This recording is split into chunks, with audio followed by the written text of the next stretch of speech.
Hey guys, it's Sammy. I just want to hop on today and just talk a little bit about just some of the lessons that I have learned in my journey with chronic inflammation and just gut issues. And today was more, I wanted to talk about the gut issues and just what I've learned. So, a little bit of my backstory.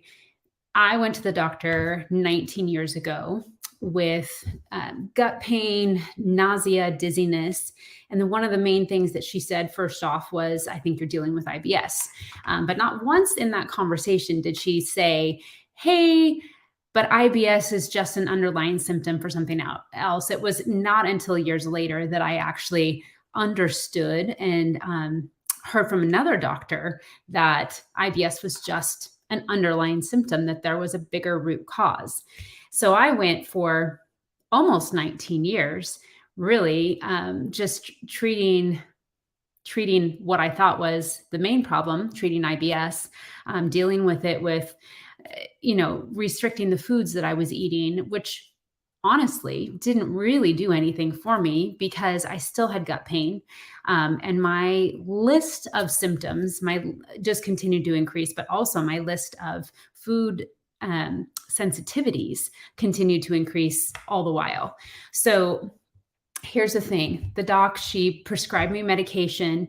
I loved my doc. She was great. But that medication did nothing for me. And it really did begin my journey of learning how to treat what I was dealing with. At that point, I had no clue. I started dealing with it with nutrition. And it wasn't until years later, like I said, that I found out that there was something more going on. So here's the thing. If you are dealing with IBS, some of the symptoms that you may be having are things like constipation and diarrhea, bloating, cramping, abdominal pain, gas, indigestion, or acid reflux. Those are literally, I had everything except for diarrhea. I had everything on that list.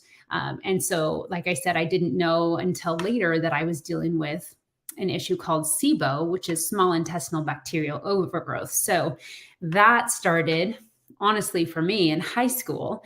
I got food poisoning when I was a junior in high school, which then, just because of the violence of it, can back things up into your small intestine. So I got bacteria backed up into my small intestine, but didn't really have any symptoms then. So I had no clue anything was going on.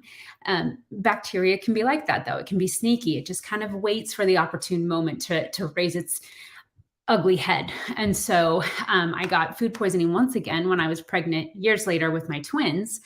And then also strep when I was pregnant with my youngest. So 3 separate times when I ended up with bacteria in my system that just continued to grow and flourish in my system, because that's it.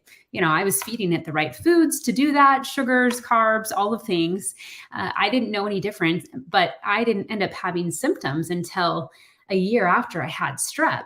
And so the thing is that honestly, for me, like, I wish I would have known sooner, but I didn't know until then something was majorly wrong. Something was happening. And it was then that, just like a stressful situation, essentially just flipped the switch on. And all of a sudden, I just seemed to be dealing with gut issues.